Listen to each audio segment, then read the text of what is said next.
You're listening to the Hello DTC show presented by Beacon Stack, a show where champions from consumer brands reveal their secret sauce for growth. This is where the best DTC stories are narrated, from one successful brand to another.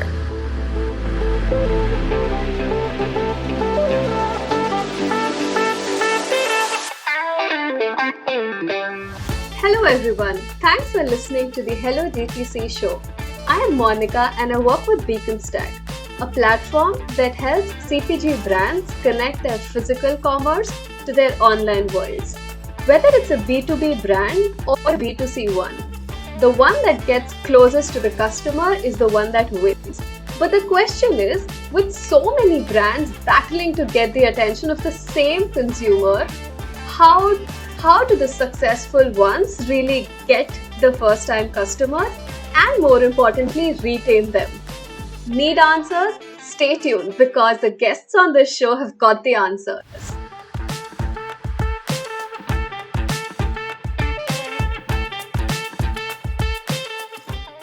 In 2020, the $2.5 trillion fashion industry contracted for the first time. Broken supply chains, fast evolving consumer behavior, and most importantly, limited requirement for new clothing pieces were all reasons for weaker sales. However, the industry did use this as an opportunity to recast itself. When the brick and mortar stores were pulling down their shutters, we did see brands take to Instagram shops and TikTok ads. They invested more on e commerce marketplaces and they spent more time trying to build a website and spruce up the experience on their website in order to be able to connect with consumers directly. If you are on a similar path of sprucing up the experience on your website, I have an OG to help. Amuthan is the man behind making Wrogn a cult favorite brand in India. Wrogn is a leading DTC apparel and fashion brand from India that's co owned by the cricket captain Virat Kohli. Welcome, Amuthan. So excited to have you on this podcast.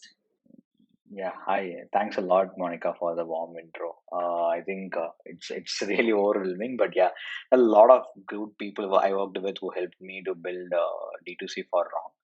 And Wrong as a brand, it's I think it's very significantly imposted in young. I think everyone wants to look cool. I think Wrong sits in the right place for the customer. Awesome. So, why don't you tell us more about Wrong and especially what do you love about the company? Yeah, so I'll start with the basics, Monica. So Wrong started some six and a half years, 6 years, maybe 5.5 to 6 years back. So that point in time in India, there was a wide space of fashion brands for youth. Very few. I think I hardly can recollect nothing apart from UCB.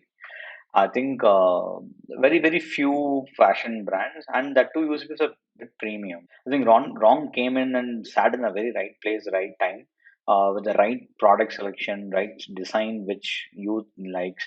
At the same time, our partnership also helped a lot with the partnership with Mintra, where they were very new, we were also new. I think the synergy worked out really well, which was able to establish us as a significant online brand.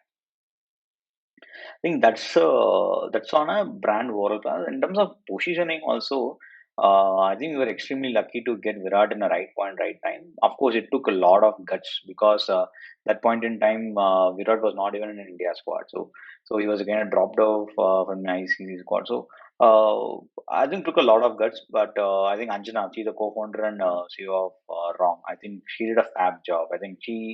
I know her very close. I worked with her last 3 years. So the risk that she's willing to take, all in, I think that's something which helped Wrong as a company. At the same time, the leadership team, plus the kind of culture that we have inside the company, I think it's like I would call it as a 24 hours company. We expect a lot of things to move in 24 hours. I think that's the key of success for Wrong in last 6 years. I think that's the only way any company could sustain at this momentum. Even with the pandemic, I think Wrong is still a very strong brand. I think predominantly because of the executional success. Definitely. I think Wrong has been an inspiration for a lot of DTC apparel brands. And let's try to dissect the journey. So let's go back to 2018. What was the business model like? So Wrong was predominantly overrating on third parties like Name Lifestyle Store, Lifestyle Shopper Stop in offline, and online it's Myntra, Flipkart, Amazon, and we were able to predict that in next 3 years or 4 years we could see a saturation in third party growth. Okay, so this is very interesting. So back in 2018, you knew that DTC was the way ahead. What were the indicators for you at that point? Yeah, so predominantly it is because the marketplace are getting overcrowded, and marketplace is meant for conversion, right? Like, for example, anyone from Surat could overtake us in a marketplace because they have least turnaround time. Product quality is not 100% assured like how a brand would assure. We take 100 days to manufacture anything because we are super keen on quality, which is not in the case in a marketplace, right? Because it's a drop shipping model where it gets picked up from vendor and directly drops to the customer, where there is no quality check in place until and unless customer gives the review with the return rates with an RTO. The platform comes to know, so we lose that edge. At the same time, as a platform, it doesn't make sense for them to promote a higher ASP product because their commission is going to be depending on the conversion that they make. So I was able to guess that right. At the same time, I saw a fundamental shift from the customers. Example, literally in 2017, 2018, I saw people moving from Facebook to Instagram and WhatsApp. So that's a very interesting catch that I was reading a lot about that. Why would even customers shift from a platform like Facebook to other channels, right? Because from open public, people are actually moving to a closer thing. I think that's the biggest breakthrough for me. I think if it is happening in content, it will definitely happen in commerce. So that was the biggest key learning that I had myself. After, of course, I talking to a lot of friends, where I was able to brainstorm with them why would it happen. At a customer thought process level, people are moving from an bigger platforms to a smaller platform where they can communicate with the right set of their friends, right? That's one key. And discovery in a marketplace is very difficult for any brand to be there. And yeah, it's overpriced. Even for the price, we don't get an ROI. But Facebook as a vehicle, it's a very, very good ROI vehicle for fashion at least. So I knew I could scale up to say 15, 20 lakhs per day with EBITDA positive. At that point in time, it's around time in 2018, 2019. So I saw how the digital marketing will work in fashion with Wrogn, which I was able to incorporate those experience, those learning mistakes with Wrong. In that way, you were able to find Monica. Yeah, yeah, for sure. And do you think on e-commerce platforms like Amazon, not having control over the end-to-end brand experience is a trade-off? See, in terms of customer experience, right? I think as a platform play, they do a great job in terms of return, refund, delivery timeline, customer support. I think you can't beat marketplace because the investment is so heavy. There's a lot of room for them to invest there because it's meant for scale, right? For brand is not meant for immediate scale. Of course, there's a consistent business out there. But what it mean here, the brand experience is starting from polybag, right? It goes in Mintras or Flipkarts or Amazons in a carton box. But if you get from Wrong, you will have a Virat Kohli signature in the package. You will have a personalized bag. For example, you take leashes. I always look up to them in last 1.5 years, like how they were able to ramp up with the customer experience as a brand that they want to give.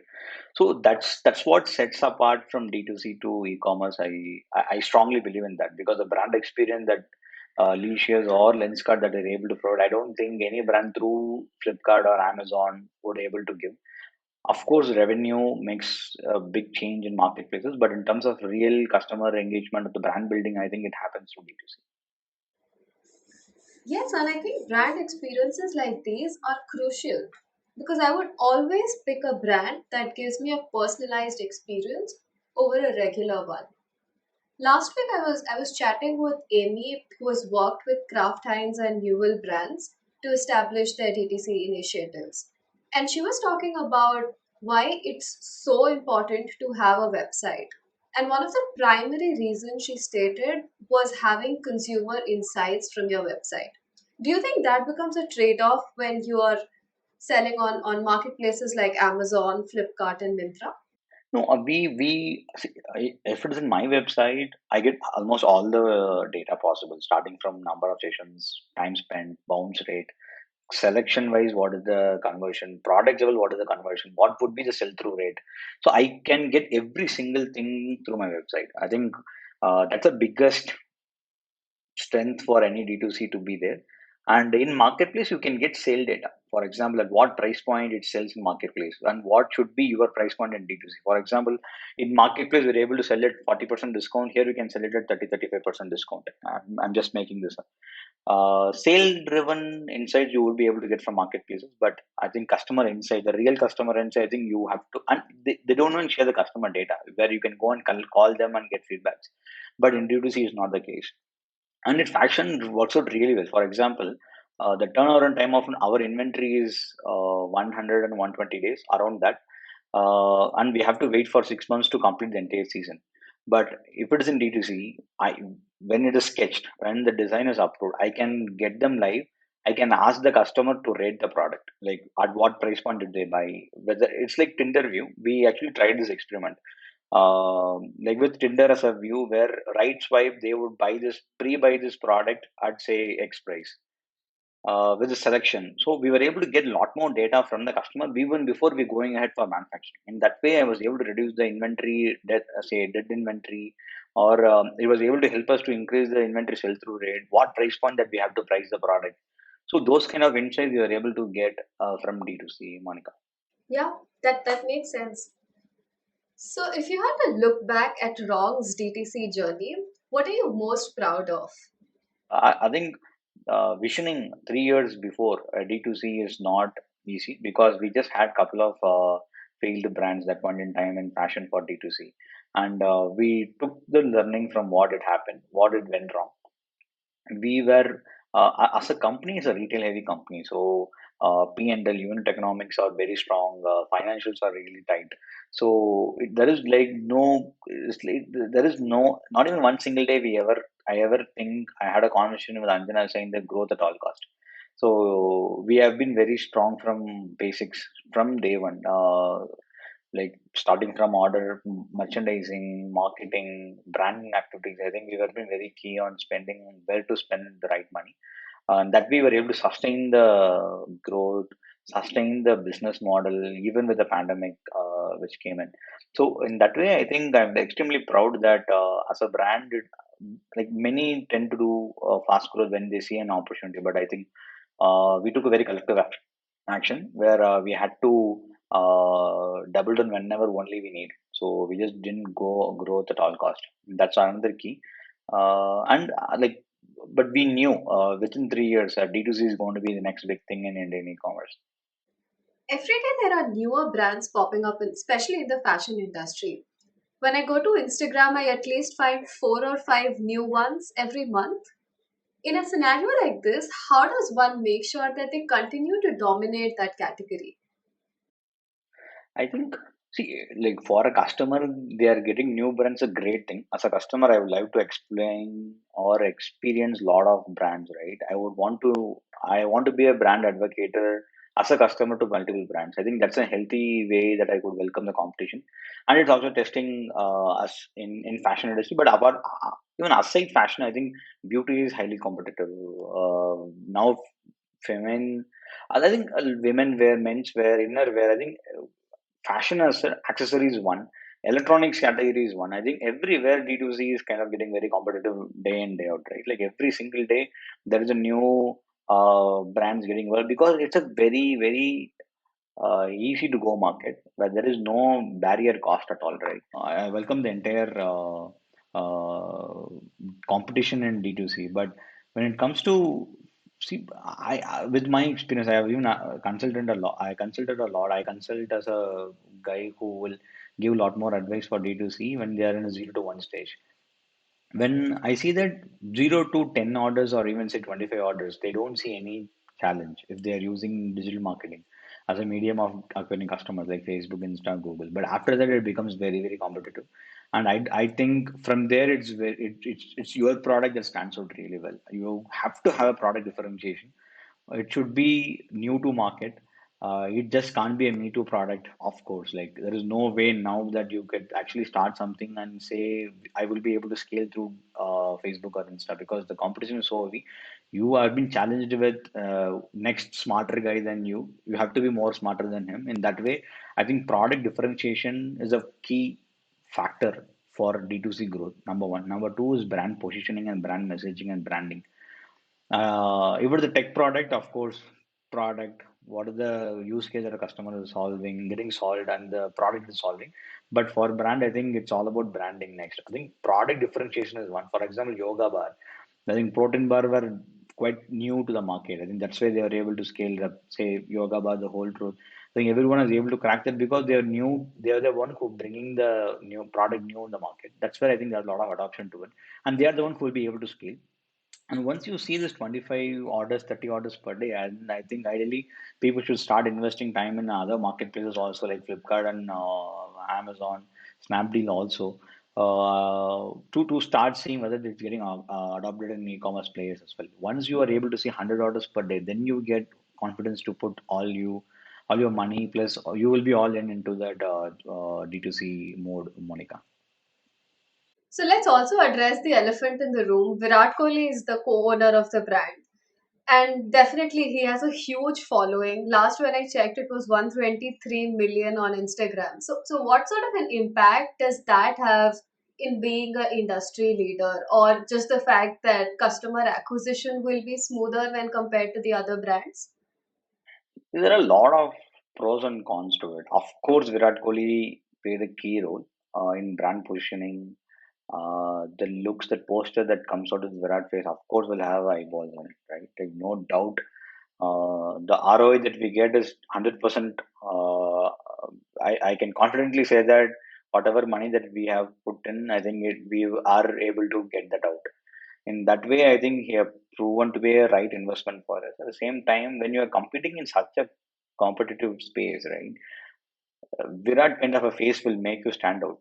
I think that's a top of a funnel for you.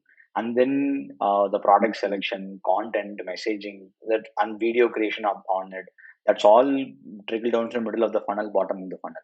But Virat Kohli, of course, it helped a lot since the initial days.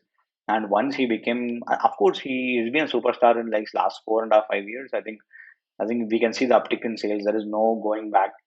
Like, I don't see any reason why. Like, in terms of growth, of course, he's a driver, but there are a lot of celebrity driven brands also came out, Monica, but none of them got succeeded, right? It just can't be just Virat. If but I strongly believe it's a top of a funnel, but after that, how you position your brand, what kind of creative that it comes out, pricing, positioning, design level, color selections, distribution channels. I think all that matters a lot. As I told you, it's top of the funnel. It helps a lot, no doubt about it. Even for digital marketing standpoint, we did a lot of experiment without him, with the photo office, with signature office. So we did a lot of such experiments, but I think, of course, wherever we used him, we saw higher CTRs, at least 1.5% higher than we usually do with other catalogs. And any product that he wears in campaign, I think that's one of the fast movers in our platform, but not necessarily the fastest mover. But I think we have, as for the core of a product is different. There is the basic colors move faster, but in fashion, I think whatever we use him in campaign, I think that's have a different sales altogether. Yeah, and I think I know why. I mean, the kind of following that he has and the kind of love people have for him in the country, I am sure more people are prone to clicking to on ads or on pictures where he is wearing that merchandise. Makes total sense. One of the other things is the fact that when you're building a cult favorite brand, a loyal tribe is as important as anything else for that process. And Wrong has definitely nailed that return user strategy. Customer acquisition is definitely one aspect of it, but for any brand to sustain and for them to be able to keep scaling their efforts even in a DTC ecosystem, the most important aspect is the return user strategy. So what can other DTC brands learn from what Wrong is doing right now? See, See, I think in return or say retention, right? I don't see a growth hack would really help. Could give a short term spike, but I think right place, right time, right quality, right delivery, right customer experience. I think that's what makes the return. Apart from with Virat or without Virat, right? There are a lot of brands without any celebrity face became very big in last say 2 3 years. Like Lenskart is one such fab example. Leisures is one such. They're solving the category problem. I think that's the key for retention, and you will have headroom for doing any mistakes if you want to learn as a platform. I think that's the key. And even from acquisition, right? Virat actually helped us 5%, not more than that. Like after that, the operational execution that we were able to bring in at marketing, that actually helped us a lot. Like data science behind merchandising line, discounts that we gave, coupon system that we used, all those matter 95%, because five, like, not just with Virat, people are going to end up saying that okay, I'm going to buy because it's Virat, right? It is because of Virat. It would actually eventually happen. It's not just only because of Virat. It gives us a entry door for the customer, and opposed that we do a lot of growth hacking. Say we actually implement a story driven feature where we were able to bring superhero products on top of the website, over and above the main banner, where we saw phenomenal click-through rates. Say the drop-off was nearly sub 2%, and our conversions were at 5% for those particular things. So we used a lot of growth hack even for customer acquisition. At the same time, for retention, we've been very honest with the customers. Refunds will come within 2 days of pickup. Uh, Say and the brand pamphlet that goes inside every pack, that also helps us. And in the polybag we give Virat 10, just because to bring second time, we was want the user to use for us for the second time, and we have other platforms also to compete with. So those kind of coupon system actually helps us a lot. And we of course used a lot of engagement tools to bring customers with personalized messaging and email, SMS, uh, say WAP notifications, website notification, PWA notification. So those kind of growth hack actually helped us, and we were able to build a customer journey with the data that we have. I did a lot of survey even before we starting up with building a user persona for Wrong. Why would someone would come and buy in Wrong.in and not in Myntra? So I was able to figure out some 10 points problem. I think if you're able to solve the 10, and then there is no going back for this business unit inside the company. So I was able to solve. I think that's why we are able to bring from 0 to 1, and from 1 to 10, it's all about science. There is no arts to it. We know what we are spending, where we are spending, how to spend money, and what product to spend, what color, what pricing, what selection, what time of the day, uh, what kind of launches that we have to spend more, what not spend more, what kind of campaign that I have to back with performance, just with branding. So we did a lot of science behind it. That's actually helped us. And I actually have a fab team where they helped me to do it.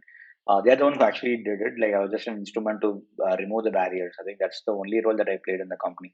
And in return users, of course, the product design, right? Like Virat is the entry door. I don't know whether Virat is going to help me to bring return customers. Maybe if you have 10 products and you want to buy one, maybe he could help, but that's not the buying decision for any customers in e-commerce. Might be in offline, but in e-commerce, I think it's all about the right price, because India is a price sensitive market. It is because there is an MRP for a reference point for anyone to compare price. So in that way, we have to be extremely competitive. Of course, covering our margins with the cost that we have. And that actually helped us to bring the repeat customers, the coupon system that we have. I think the Lenskart also done a great job in bringing the retention back. I think same we did. We actually launched something called Wrong Tribe.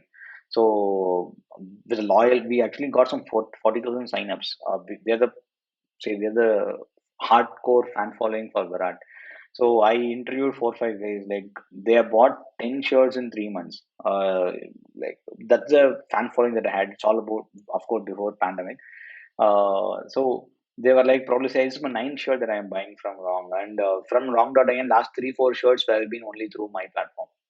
So those were the encouraging factors for me to go ahead and give more back to the customer. But I think there is no one fit answer for retention. I think it's all about being very honest to the customers, right messaging when it comes to deliveries. Right, 3 years back, giving a right order status itself was so difficult, but now the tech stack has developed so well. Like can now show where your product is right at point in time, right? And that's actually helped the overall experience. And there are a lot of tools that we already available in the market. We used ClickPost, so I know the founders really. That's why I'm using their name. So they're the one of the fab product that I used. We were very early customers for them, and with that kind of partnership, I was able to build along the product with them. We gave a lot more product requirements to them.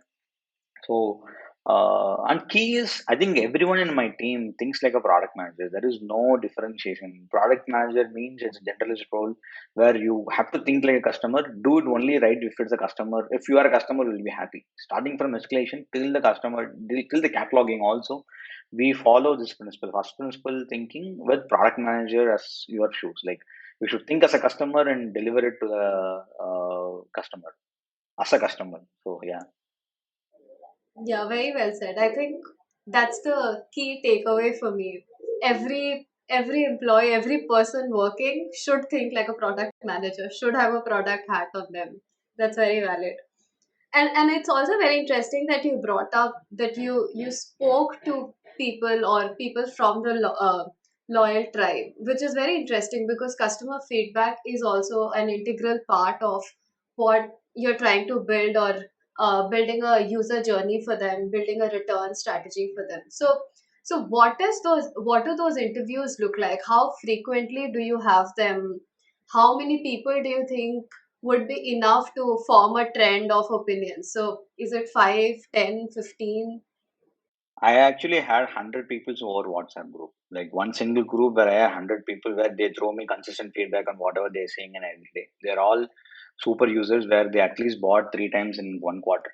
So I directly connect with them on like whenever they send WhatsApp message, we responded back, and not even any different number. It's my own personal number where I formed a group where it gives me instant feedback, like every single product promotions that we had, even any change that we have to do at a product level, say website user journey, the story which that I was explaining, I actually got the idea inspired from the customer giving me a feedback. So I think I stayed really very close with the customers. I think that's where it helps me to help me as if I think as a product manager, how would I even function? I think that thoughts of framework really helped me to stay very close with the customer. I wonder why I am not on that group, because I am also a loyal customer of Rock. So maybe you should add me also. No, of course I will. But the condition is you have to be bought in one single year 12 times, and it's not like 12 in one single time. And I have a mix of full price product, discounted products, which region they are into at a pin code level. For example, there are 5 customers from Mumbai, 5 would be from Bangalore. So in that way, we handpicked guys to get the real feedback. You just don't want to be biased to feedback because Wrong as a brand is super strong in South. In Delhi or not, it is not so prominent. So to even go back and understand why it is not, so we had some 20 customers we interviewed over WhatsApp. Of course, I do a lot of video calling, phone calling, but we have a WhatsApp group where I constantly get why and what other brands are doing it right, so that I could rectify to deliver the experience to the customers.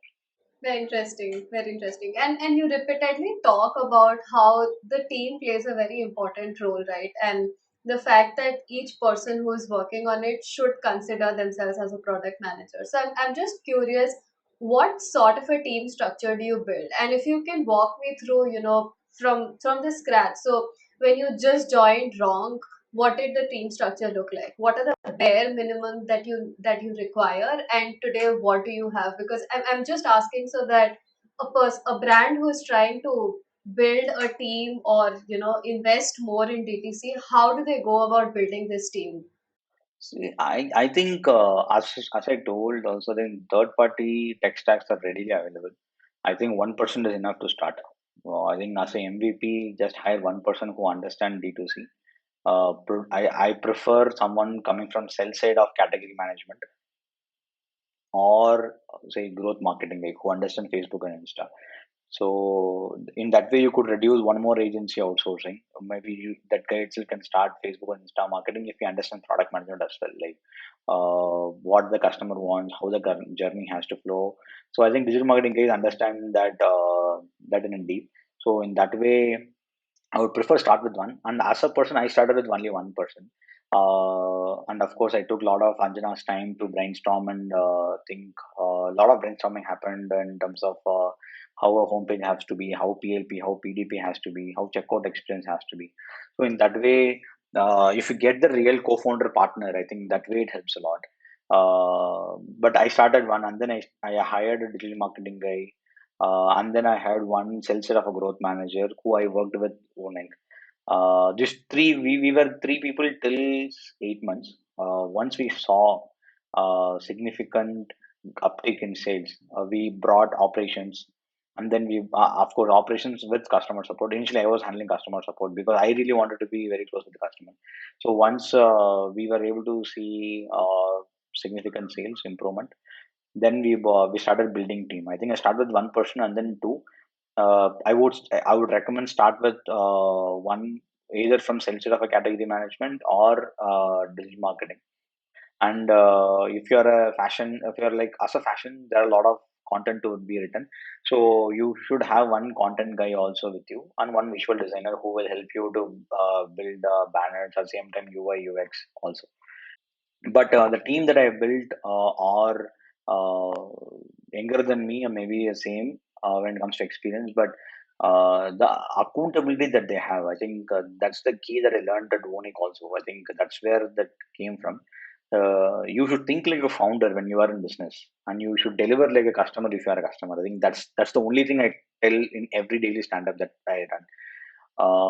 There is no say permission seeking mail at all in my team. I think they decide what they want because they are accountable for what they are doing.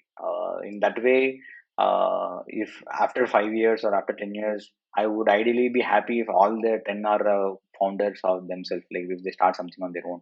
I think that's what I consider as success as a manager, and that's what they taught me when I was at Vonek at Wrong on both. I think that's how I would structure a team if I am starting a D2C right now.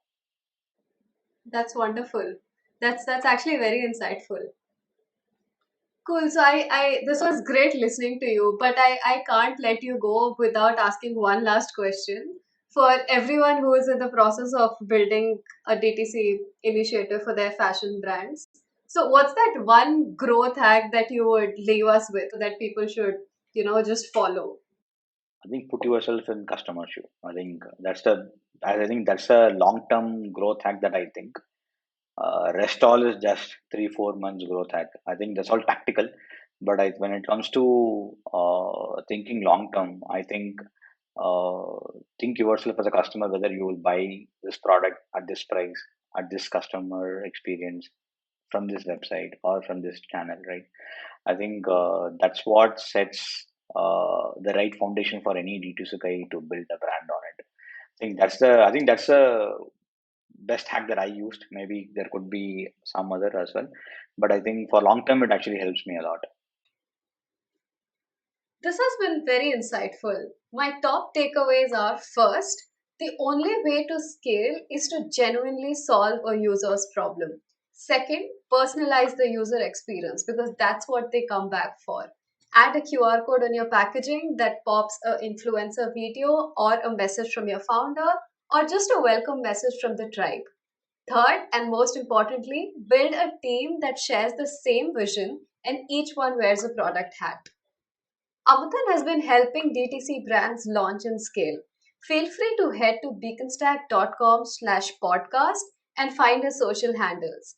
Thanks a lot, Amuthan, for doing this and being a part of Hello DTC podcast. No, no, no. It's like absolute pleasure for me. I am of course available in all the social medias. I'm active in Twitter, LinkedIn. You can approach me for any help because I did a lot of mistake in scaling D2C. Right now, a lot of people are trying D2C and would be doing same mistake that I did 2 years back. So I would definitely spend some time with you guys, at least weekly, 1 hour, 2 hour.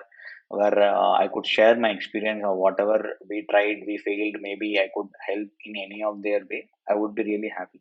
I think that's what made me also come to a public forum. I'm a very shy, very very reserved guy. I don't even open up more. I only have 3 4 friends even at this age itself. So, but I really want to help as a founders. I think it's going to be really really hard journey. Like I've seen a lot of people, a couple of my friends have tried it, so who wants to start up something on DTC. If I could be of any help, I would be glad that I will be help you in any possible way.